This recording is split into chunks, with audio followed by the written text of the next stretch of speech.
Nós estamos hoje na nossa terceira mensagem dessa série.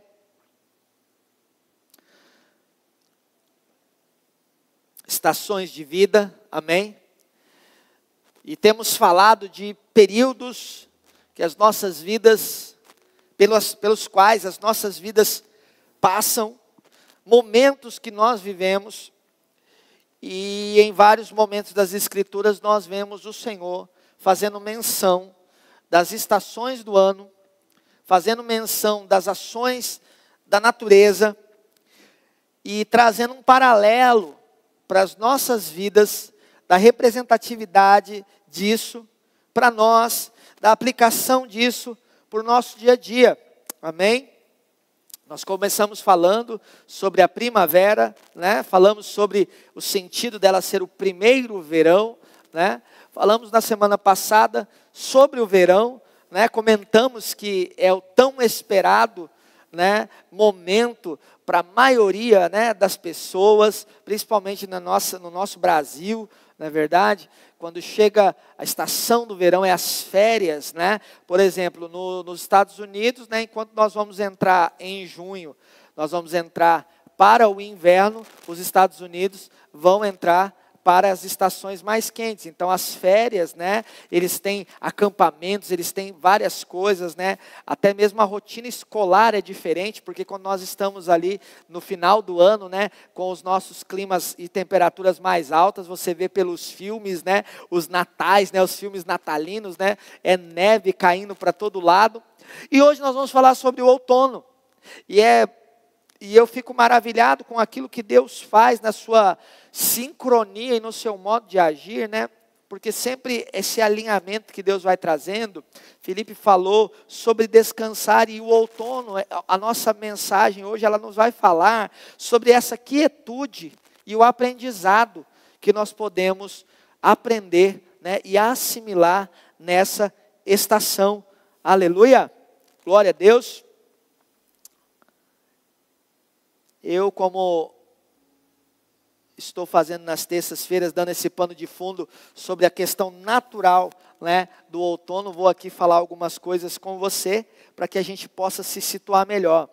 Conhecido como estação das frutas, o outono acontece após o verão e antecede o inverno, representando um período de transição.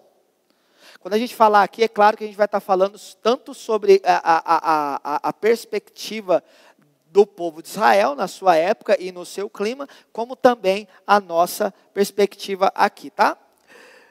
Conhecido como estação das frutas, o outono acontece após o verão e antecede o inverno, representando um período de transição. Guarde essa palavra, transição.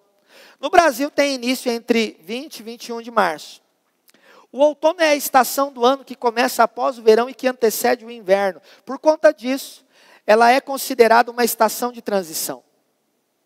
No hemisfério sul, e portanto, no Brasil, o outono tem início entre os dias 20 e 21 de março, enquanto no hemisfério norte, ele se inicia entre os dias 22 e 23 de setembro. Algumas das principais características dessa estação são a redução gradual das temperaturas. Quem está ficando com frio já aí, no outono, né? Bem como a diminuição do tempo de luz diária. O outono é conhecido também como a estação das frutas.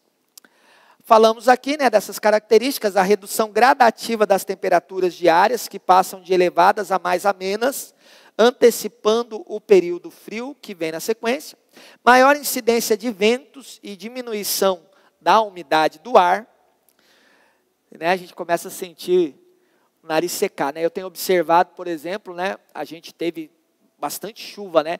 Eu me lembro de épocas e períodos ali que às vezes, quando vem a estiagem mais cedo, quando chega março ali, às vezes final de março, para de chover, já teve vez de chover já lá em julho, né? De ficar 4 meses, 3 meses, né, aquela estiagem brava, aí fica aquele desespero, tarifa vermelha, reservatório de água diminuindo e todas essas coisas aí, né? Olha que interessante, inicialmente os dias e as noites têm a mesma duração, isto é, 12 horas, calma. Na medida em que o outono avança e vamos nos aproximando do inverno, os dias vão ficando mais curtos e as noites mais longas, né? Anoitece mais cedo, não é verdade? No que diz respeito ao relógio. A transformação da cobertura vegetal e o aspecto mais marcante do outono, a folhagem das árvores adquire uma coloração que varia entre tons amarelados e avermelhados, resultando da menor incidência de luz solar e diminuição da produção de clorofila. No Brasil, aumenta o volume de chuvas. É uma estação de frutas como maçã, mamão, laranja, pera, uva, abacate, coco. Por que as folhas caem no outono? Qual é a importância desse processo para a planta? O processo de troca de cor, vai pegando isso aí, gente. O processo de troca de cor e perda das folhas de algumas árvores no período de outono e inverno acontece como um mecanismo de proteção da planta. É como se fosse uma resposta que o organismo da planta dá para a redução do fotoperíodo, ou seja, o período de incidência luminosa. Com menos luz solar, a primeira alteração dessas plantas é parar de produzir clorofila, pigmento verde importante no processo de fotossíntese. Com a diminuição da clorofila, as folhas das árvores tornam-se amareladas ou avermelhadas. É como se fosse uma hibernação. O organismo reduz suas taxas metabólicas para poder suportar o período de menor recurso ou gasto de energia. No caso dos animais, menor alimentação. No caso das plantas, menor fotoperíodo. Da mesma forma, na nossa vida, aparentemente estamos perdendo vitalidade, mas não é isso. Alguns momentos são importantes para nos prepararmos para tempos difíceis. Isaías 40, verso 8 diz: a relva murcha e as flores caem, mas a palavra de nosso Deus permanece para sempre. Aleluia. Glória a Deus. Como é interessante quando nós olhamos nesse primeiro momento, e a criação manifesta a glória de Deus, a criação deixa claro, límpido e cristalino para todos os homens, falamos um pouco disso até no domingo, né? São sem desculpas, porque dentro de si está ali a noção, a percepção do caráter de Deus e a capacidade de olhar tudo que Deus no seu tempo estabeleceu e colocou. Eclesiastes diz que o Senhor colocou a eternidade dentro do homem, sem contudo que ele pudesse perceber na sua plenitude toda essa grandeza. Mas quando nós olhamos o Salmo 19, ele vai nos dizer que os céus declaram a glória de Deus e o firmamento anuncia a obra de suas mãos. Então, quando a gente olha o ecossistema, quando a gente olha para a natureza, e aqui em específico estamos falando desse processo que são as estações do ano, nós podemos ver que Deus nunca perdeu e nunca perderá o controle de nada. Aleluia! Ele sustenta o universo pela palavra do seu poder. Em Gênesis, quando a criação vai sendo estabelecida, quando Deus fala sobre os luminares, uma das coisas que ele fala sobre os luminares, o luminar maior, o luminar menor, ele fala que serviriam também para as estações. Então, Deus trabalha de forma organizada, de forma equilibrada, de forma perfeita. Então, sempre que a gente é convidado para descansar no trabalho do Senhor, nós seremos sempre bem-aventurados. E aí eu quero dizer para você nessa noite, meu irmão, minha irmã, você que está em casa, o Espírito Santo, ele sabe exatamente o tempo, a estação que você está vivendo. Ele sabe o processo que você está vivendo. Aleluia! Aqui nós olhamos um casal que está vivendo, embora nós estejamos falando hoje do outono, eles podem estar vivendo o outono da vida deles, ou o verão da vida deles, ou a primavera, enquanto outro casal ali está vivendo o inverno, enquanto outro casal ali, enquanto a outra família lá está vivendo a primavera. O que importa para nós é entendermos os processos. Muitas vezes, quando o que mais a gente quer viver é a euforia do verão, como eu disse, né? Alegre, feliz, férias, né? Só pensar nisso. Mas Deus quer nos ensinar que em cada estação a gente precisa se preparar para aquela próxima. A gente tem que viver esse tempo, nos preparando para o próximo e também não nos esquecendo de que as estações e os tempos mudam, mas o Senhor não muda. Porque às vezes a gente é surpreendido por um período diferente do qual nós estamos acostumados a viver e que nós queremos viver sempre um período. Quem aqui quer problema? Fala para mim, pega a receita, pega um contato, te encaminho, né? Você já faz uma consulta. Ninguém quer problema. Mas nós precisamos nos preparar para o dia de adversidade, para um momento. Aleluia! E algo interessante nessa introdução que nós vemos ali, é esse paralelo de como as plantas, por exemplo, elas têm o cuidado de reservar energia.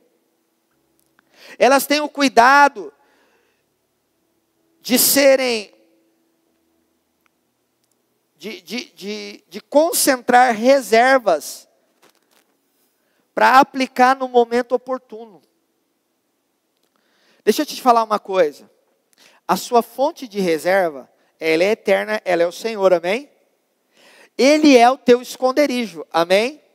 Aquele que habita no esconderijo do Altíssimo, a sombra do Onipotente, descansará e dirá do Senhor, meu refúgio, meu baluarte, meu Deus em quem eu confio. E aí esses tempos de hibernação, esses tempos de stand-by, vamos dizer assim, querido, é um momento de você estar ali aproveitando o secreto na presença de Deus. É se alimentar da palavra. É se alimentar na comunhão e na intimidade com o Espírito Santo. Você percebe que assim como a gente já começa, né, nas temperaturas mais frias, vai vir o inverno aí, o que você percebe? As pessoas estão andando para todo lado na rua?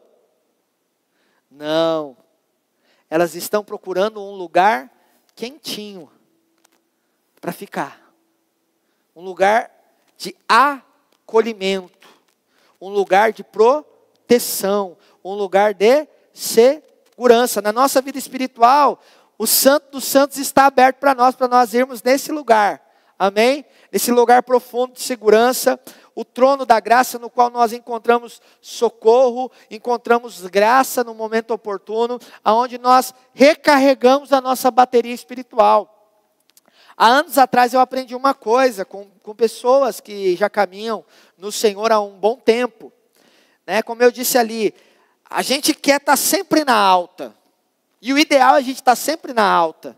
Mas a gente sabe que no dia a dia, e por estarmos vivendo em um mundo que conspira contra nós, né? Adversário, inimigo que não se deixa, que não se dá por vencido, procura uma oportunidade, procura uma brecha. A gente sempre está em vigilância, a gente sempre está atento para que Satanás não nos engane, para que Satanás não... E parece, essa é a ideia que muitas vezes ele quer dar. Deixa eu te dizer isso aqui. Que chega um momento que parece que você quer estar naquela alta, mas por alguma razão parece que você não está naquela alta. Isso às vezes é o que você percebe nos seus sentimentos, nas suas emoções. Mas isso não quer dizer que o Espírito Santo não está ali. Isso não quer dizer que o Pai não está cuidando de você. Isso não quer dizer que Jesus não está à direita do Senhor intercedendo por você. Não quer dizer que Deus tirou férias. Porque a tendência é quando a gente não percebe aquela alegria eufórica, quando a gente não percebe, né, aquelas sensações liberadas pelas substâncias, que muitas vezes são até produzidas em nós por causa de uma estação climática diferente que a gente vive, parece que Deus não está ali. Parece que Deus não está lá. E não, querido. Ele está lá. E aquele momento é uma estação e um período em que você vai aprender e ver uma faceta, uma imagem, uma percepção de Deus, que às vezes no momento da euforia você não enxerga, você não vê, você não discerne. Você vai ver uma outra faceta do Senhor. Você vai mergulhar em conhecimento e crescer em sabedoria, em discernimento, em entendimento, para você lidar com as situações do cotidiano de maneira organizada, equilibrada, inteligente. Porque no nosso impulso, a gente toma muita decisão. E algumas delas são precipitadas. No nosso impulso, às vezes a gente fala muita coisa. E às vezes de forma precipitada. E por aí vai, amém? Glória a Deus. Então, para viver um tempo de quietude e aprendizado, em primeiro lugar, seja paciente em Deus. É a mesma coisa, né? Às vezes a pessoa está com uma pilha, né? Aí o que você deixa ela mais pilhada? Você fala, calma, né? Você fala, calma. Aí a pessoa fica mais brava, né? Oh, calma. Que calma, eu estou calmo. Ela nem percebe o como ela está. Seja paciente em Deus. Tiago, capítulo 5, versículo 7. Portanto, irmãos, sejam pacientes até a vinda do Senhor. Até quando que eu devo ser paciente? Até a vinda do Senhor. Vejam como o agricultor aguarda que a terra produza a preciosa colheita e como espera com paciência até virem as chuvas do outono e da primavera. O que é ser paciente? Ser paciente é não perder o ânimo diante das mais diversas situações da vida. Aleluia. Deixa eu contar uma experiência para você. Eu acho que né, eu devo ter falado isso. Porque tem muita coisa que quando a gente fala aqui na palavra, quando a gente fala no fundamento da palavra, ou seja, no sentido teórico da coisa, está tudo bem explicadinho, está tudo bem calculado, mas tem uma coisinha chamada as nossas emoções, que a gente precisa, ao longo das nossas vidas e ao longo das nossas vivências e relacionamentos, a tirar lições e a aprender, a cultivar, porque paciência é um fruto do Espírito, amém? Aleluia. A cultivar essas coisas. E quando eu falo paciente, não é só no sentido de alguém bravo e alguém calmo, tá? Eu falo de alguém também que é longânimo, que espera, né? Que é sóbrio, que submete a sua alma ao governo do Espírito. Quando a Ana Paula foi fazer a entrevista do visto americano, São Paulo é o lugar que é mais cheio. São Paulo e Rio de Janeiro é o lugar que é mais cheio. Então, a gente não entra. Se ela fosse menor, eu entraria. Mas como o dia que ela foi fazer a entrevista dela, era o dia que ela completava 18 anos. Então, ela já entrou sozinha lá. E é ela que entra com a pastinha dela, os documentos ali, e aquela fila que leva uns 40 minutos, só da fila até ela chegar lá. Porque aí entra lá, aí a fila faz um zigue-zague, um zigue-zague, um zigue-zague, um zigue-zague. Aí quando ela chega ali, naquele guichê, né, são vários guichês assim, tipo, fez a fila um monte de zigue-zague lá, ela chegou aqui, aí tem um monte de guichê. Aí uma pessoa já direciona, desocupou um, já aquele monte ali, né? E até ela chegar lá, então ela entra na fila, E aí já tem os dias que antecedem. E o psicológico, né, o emocional, fica ali. E ela entrou. E eu fiquei lá fora. E o coração da gente fica ali, fica ali, fica ali, fica ali, fica ali. E eu pensava, e você fica vendo as pessoas, quando a pessoa sai, e ela vem em direção ao portão para sair, você já vê no semblante delas, expressão de alegria ou de frustração e tristeza. Alguns já, quando encontram o seu familiar ali fora, já na hora já desaba, ou chora, ou né, fica eufórico ali. E enquanto ela estava lá dentro, eu ficava orando lá fora. E eu lá fora, e eu intercedia, e eu orava de novo, e eu orava de novo, e de novo. E aí os vários pensamentos vêm, eles ficam subindo, bombardeando a sua mente ali. Aí chegou uma hora que eu falei assim, Deus, o Senhor sabe de tudo, Deus. O Senhor sabe que eu não quero pensar de forma negativa, o Senhor sabe que está tudo na tua mão, Senhor. O que eu não quero, Senhor, é que a minha filha tenha uma frustração no dia do aniversário dela, com todo um planejamento já feito, com portas que foram abertas, com tudo que o Senhor abençoou ela aqui, que eu acredito que foi o Senhor, e ela sair lá de dentro chorando, porque o camarada fala para ela assim, ó, você não vai entrar no meu país. Porque, resumindo, é assim que o agente consular fala.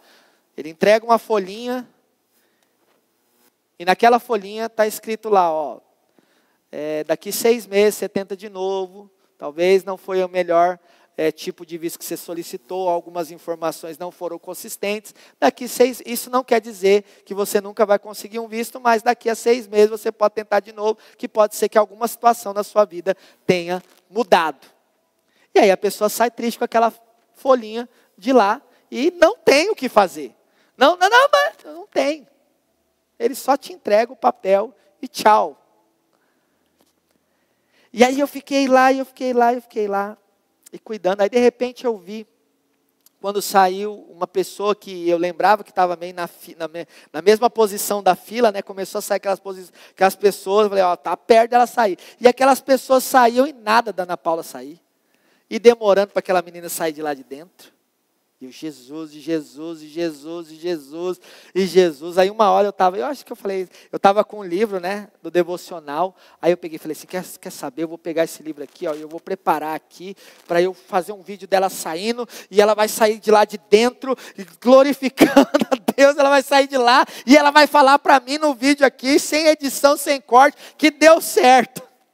Aí eu peguei, a hora que eu vi ela, que ela apontou lá, ela veio meio assim, e eu assim peguei, e fui assim, ela veio, e ela tentou pregar uma peça em mim, mas ela nem conseguiu, ela quis sair de lá com a cara de triste, mas ela não conseguia, porque a alegria, o coração alegre aformoseia o rosto. E aí quando ela saiu, ela veio com um papelzinho pequeno, não é o grande não, o pequeno, que é indicando que o visto, que depois o passaporte chega com o visto já ali.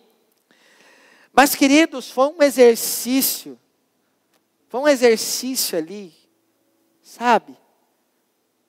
Aí, eu quero que você pense comigo. O pai tem muito mais expectativa de que as coisas deem certo para você, do que eu estava naquela expectativa ali com relação à minha filha. O pai tem expectativas extraordinárias sobre a sua vida, amém? O pai quer que você descanse nele, o pai quer que você seja paciente nele. E ainda que pareçam, ainda que as aparências, ainda que aquilo que é visível esteja dizendo ao contrário para você, Ele tem a última palavra para a sua vida, amém? Você deve esperar, como o salmista diz, esperei com paciência no Senhor, e Ele se inclinou para mim e ouviu o meu,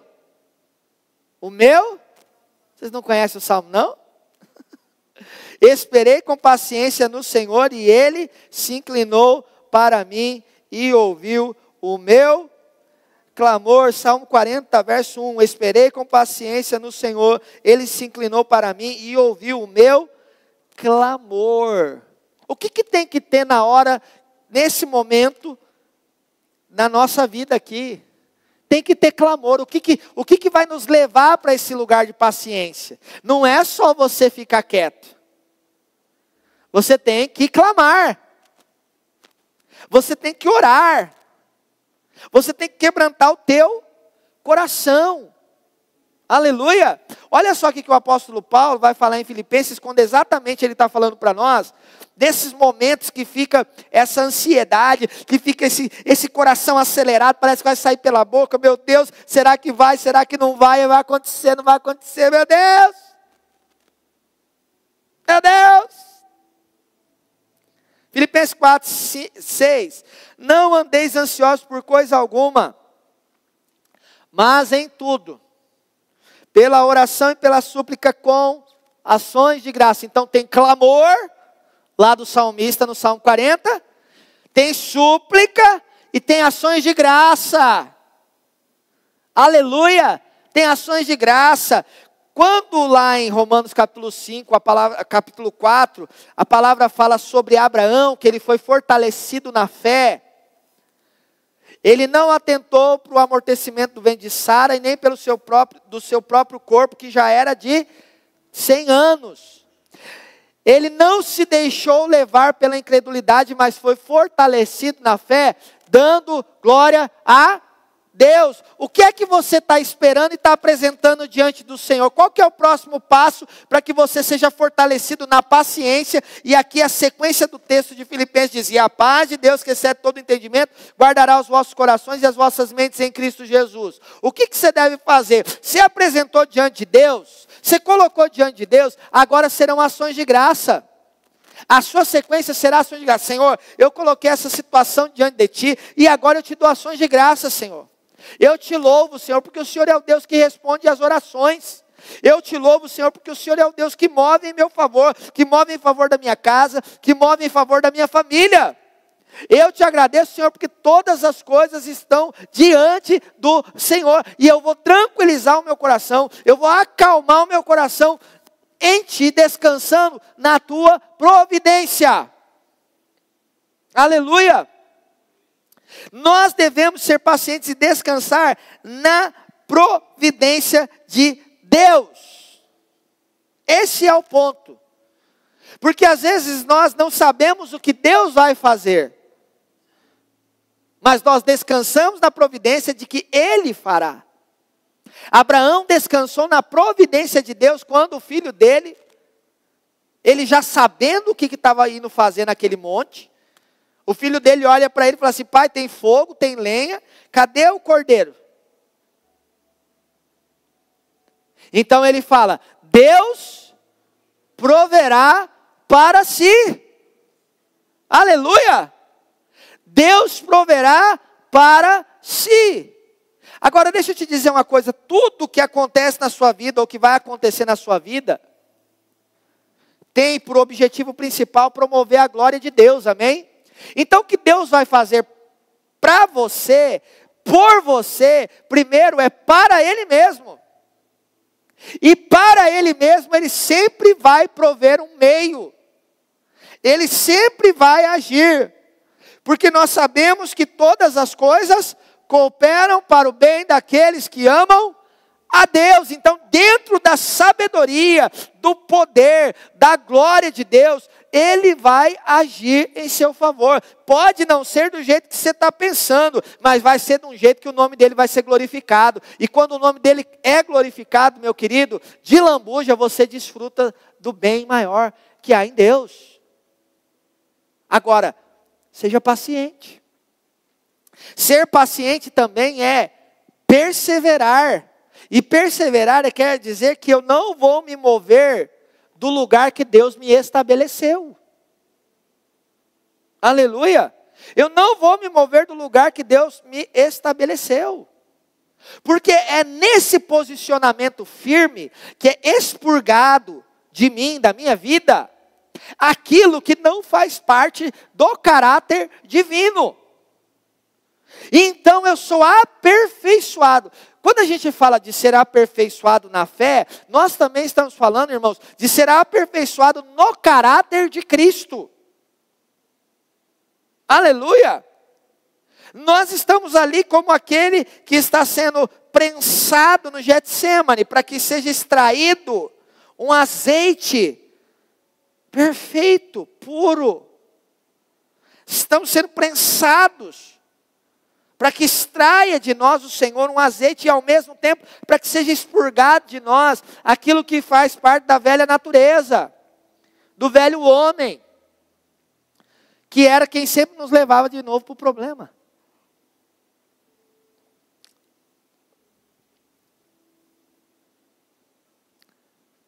Muito do que vivemos nos dias de hoje está conectado à velocidade e conquista. Mas nem tudo é sobre isso. Nem tudo é você sair na correria e na loucura de todo mundo aí, não. Aleluia! Nem tudo. Jesus, ele falou uma certa vez para os discípulos, em Lucas, capítulo 15, eu acho. Não é o 15, não. É o 12. É o 12, versículo 15. Jesus disse assim: então lhes disse: acautelai-vos e guardai-vos da avareza. A vida de um homem não consiste na abundância dos bens que ele possui. Jesus está dizendo assim, ó, o que é isso para o nosso tempo e aquilo que a gente acabou de falar, né? A velocidade e a conquista. Não nessa sucesso de acordo com o padrão desse mundo. O que as mídias sociais estão sempre mostrando? As pessoas estão sempre mostrando o quê?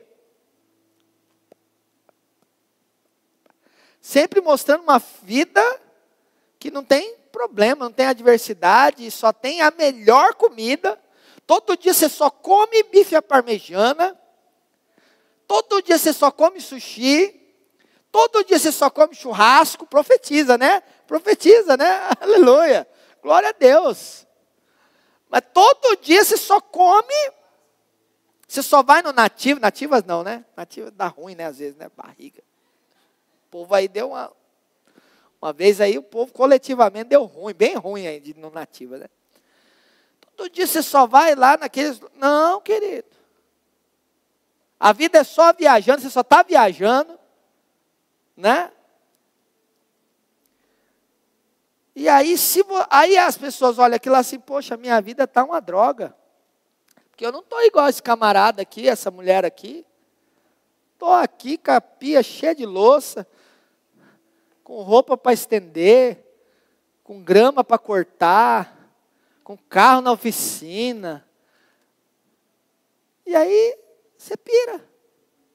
Por quê? Porque está levando ao quê? A achar que sucesso é aquilo lá. E Jesus disse que não.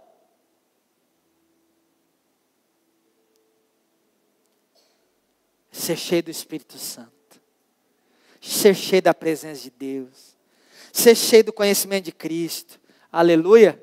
Se tiver a oportunidade de ir para a praia, me convida, eu vou. Se tiver a oportunidade de comer um sushi, me chama. Estarei lá. Antes da hora marcada. Mas eu sei que também no dia da adversidade, nós vamos estar juntos orando. Porque o Senhor nosso Deus continua conosco, agindo em nosso favor. Amém? Aí tem duas coisas aqui, um ditado oriental diz assim: a lebre pode chegar mais rápido, mas somente a tartaruga aproveita a jornada.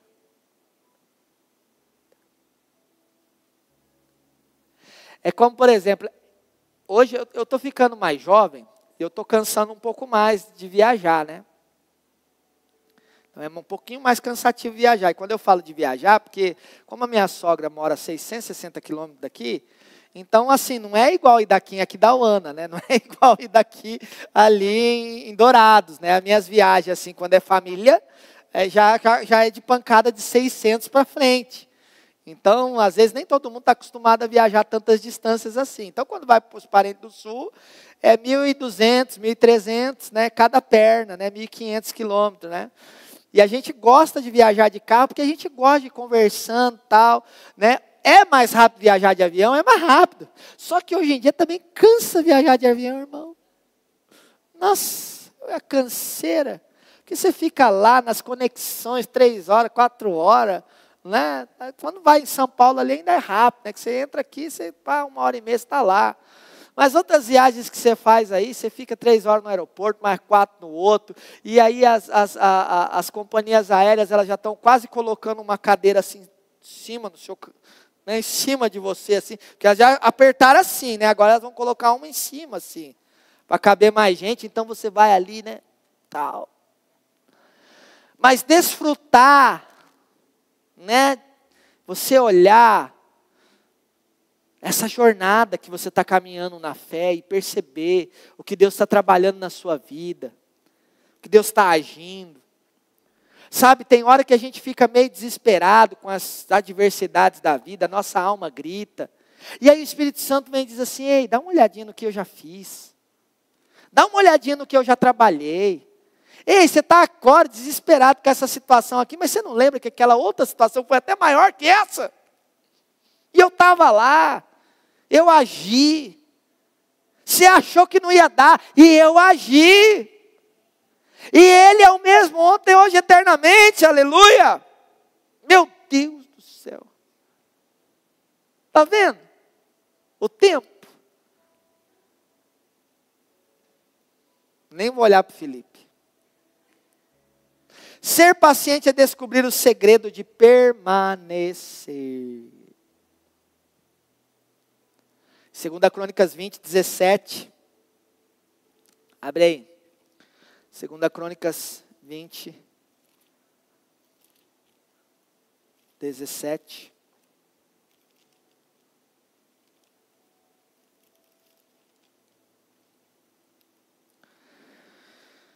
Nesta batalha não tereis de pelejar. Vamos ler aqui. Vocês não precisarão lutar nessa batalha. Tomem suas posições. Permaneçam firmes. E vejam o livramento que o Senhor dará. Aleluia. Para o capiroto você tem que dizer assim, ó, capiroto, eu vou ficar aqui sentado, olhando, como espectador. Vou ver o Senhor esmigalhar você. Vou ver a sua ruína, a sua queda, a sua derrota. E o Senhor vai glorificar o nome dEle. Vai ser exaltado. E de lambuja eu vou desfrutar dessa vitória. Porque o Senhor é Deus. E aí Davi disse, com meu Deus eu venço exército. Com meu Deus eu salto muralhas. Aleluia. Tome sua posição em Deus e permaneça firme. Segundo lugar, entregue seu futuro nas mãos de Deus. Deuteronômio 11, 14. Então, no devido tempo, enviarei chuva sobre a sua terra. Diz, faz chover, Senhor. Aleluia. Faz chover, Senhor. Chuva de outono e de primavera, para que vocês recolham o seu cereal e tenham vinho novo e azeite. Para que vocês tenham unção na vida de vocês. Para que vocês tenham o óleo do Espírito Santo. Para que vocês tenham a alegria do Espírito Santo. E o resto, meu irmão, é lambuja. Aleluia. É você em paz com Deus, é você cheio da presença de Deus, tendo sabedoria, tendo entendimento, para você administrar tudo aquilo que Deus coloca na sua mão. Querido, o favor de Deus, as bênçãos materiais de Deus, eu vou dizer para você, Ele já deu para você. Ele já fez. O que nós precisamos é entender o nosso caminhar com Jesus para administrar bem todas essas coisas no seu devido lugar. É saber usufruir delas, desfrutar delas, ser bons mordomos.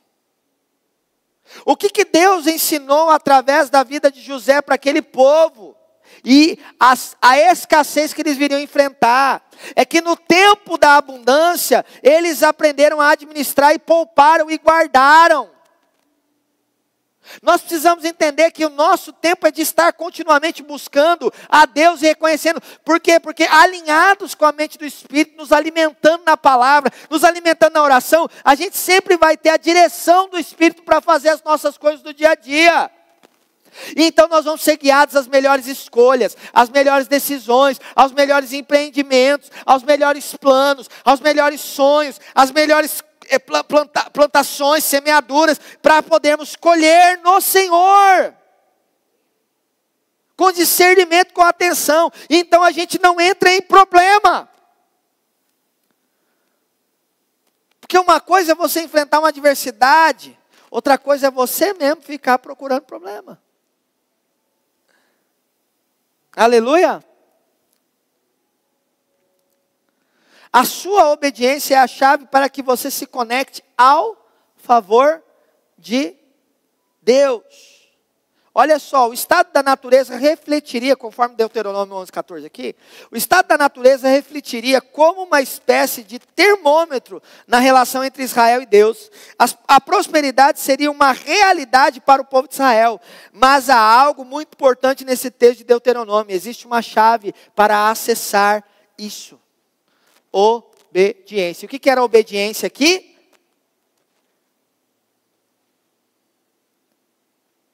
Era aguardar e esperar no devido tempo.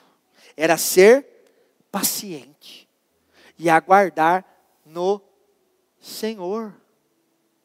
Aguardar no Senhor. Qual que foi a ruína de Saul?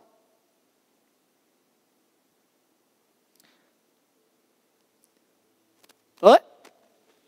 Desobediência, mas qual que foi a ruína? O que foi por que ele desobedeceu? Não esperou. E assim, Deus não manda você, tipo assim, não é para você ficar esperar assim, não. O que será que é para eu fazer? Ah, é para eu esperar. Não. O profeta tinha dado uma direção. A palavra do Senhor tinha vindo. Ó, aguarda, espera. E aí ele se antecipou. A palavra do Senhor te fala, te dá direção. O Espírito Santo testemunha a palavra no seu coração. Aleluia. Isso que é extraordinário viver nessa nova aliança, queridos. Que o Espírito Santo fala conosco. A gente precisa se inclinar. Às vezes você vai perceber isso nesse crescimento seu espiritual. Você já percebe isso. Que está claro o que o Espírito Santo fala para você fazer, mas você fica lá se coçando.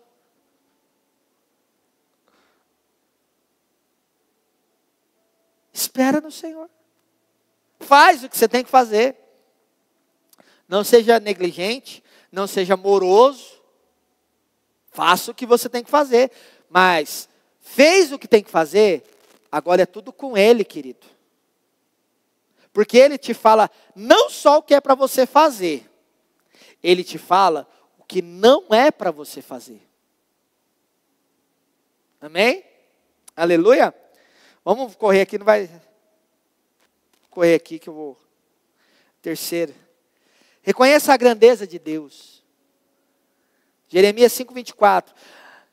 Não dizem no seu íntimo, temamos o Senhor nosso Deus, aquele que dá as chuvas do outono e da primavera no tempo certo, e assegura-nos as semanas certas da colheita. Vamos temer ao Senhor e vamos esperar. Em Israel, a estação da colheita deveria ser uma estação seca, pois as chuvas estragavam a colheita. Quando tememos o Senhor, recebemos o que Ele reservou para nós na estação certa. Porque Deus, meu irmão, não se atrasa. Hebreus 11:6 diz: sem fé é impossível agradar a Deus, porque é necessário que aquele que se aproxima de Deus creia que Ele existe e que é recompensador, que Ele recompensa os que o buscam. O temor te faz descansar no caráter de Deus. Por que eu não vou me mover? Porque eu temo o Senhor. E Ele falou para eu não fazer o que não é para eu fazer. E esperar nele. E o temor do Senhor é o princípio da sabedoria. Último lugar, experimente a satisfação da intimidade com Deus. Joel 2:23 diz: ó povo de Sião, alegre-se e regozije-se no Senhor, o seu Deus. Diga aleluia. Pois Ele lhe dá as chuvas de outono conforme a sua justiça, como que Ele te dá as coisas, meu irmão? Conforme a justiça dEle.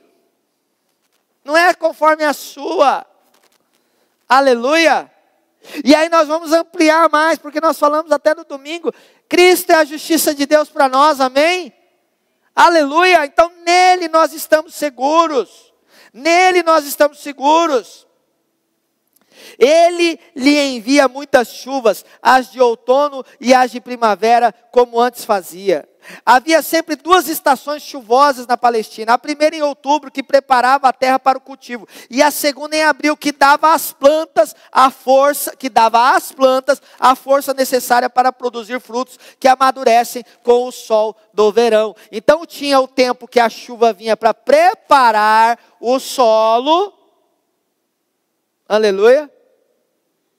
E tinha o tempo que a chuva vinha para regar e fazer brotar aquilo que havia sido semeado. Aleluia. Então nós precisamos estar alinhados com o Espírito Santo para entender o tempo em que nós vamos receber uma chuva, mas é uma chuva que nos prepara. Aleluia. E um tempo que é a chuva da colheita. Tem crente que não entende, não discerne. E na hora da chuva, que é para preparar o solo, ele está achando que é a chuva da colheita e enfia os pés pelas mãos. E aí não acontece, mas choveu, não é a chuva, não é na hora da chuva que vem a bênção. Mas não, é aquela hora o que dele agregar. Lembra da hibernação? É a hora dele reter aquela água do Senhor para ministrar nesse solo que é o nosso coração, que é a nossa vida.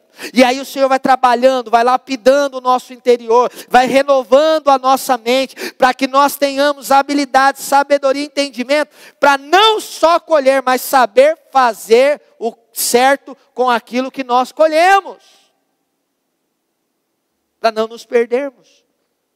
Para não nos estabanarmos. O povo deveria se alegrar em Deus. Como nos tempos passados, Deus providenciou a dádiva da chuva. As chuvas de outono são necessárias para o preparo adequado do solo para o plantio. As chuvas de primavera são necessárias para o amadurecimento da safra para a colheita. Então nós precisamos andar. Qual que foi um grande erro daquele povo que ouviu Jesus e não entendia nada? Eles não tinham discernimento. Eles não se inclinavam com o coração quebrantado. Não era do jeito da cabeça deles, eles se fecharam. Tem coisa que às vezes não é do jeito da sua cabeça, você já vai se trancar, vai se fechar. Você tem que estar aberto para o Espírito Santo, para o trabalhar, para o agir dele na sua vida, porque os meus caminhos não são os vossos caminhos, nem os meus pensamentos os vossos pensamentos, porque assim como os céus são mais altos do que a terra, assim são os meus caminhos maiores que os vossos caminhos, e os meus pensamentos mais altos do que os vossos pensamentos.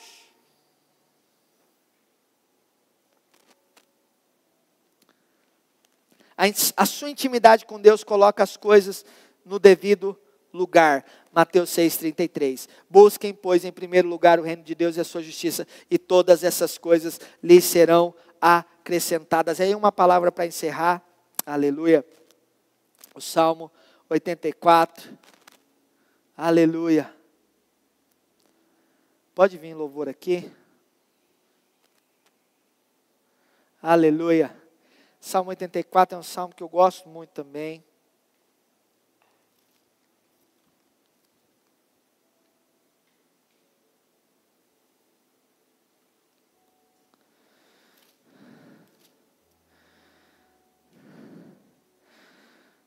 Salmo 84, verso 6. Ao passar pelo vale de Baca, faz dele um lugar de fontes. A chuva do outono o cobre de poços.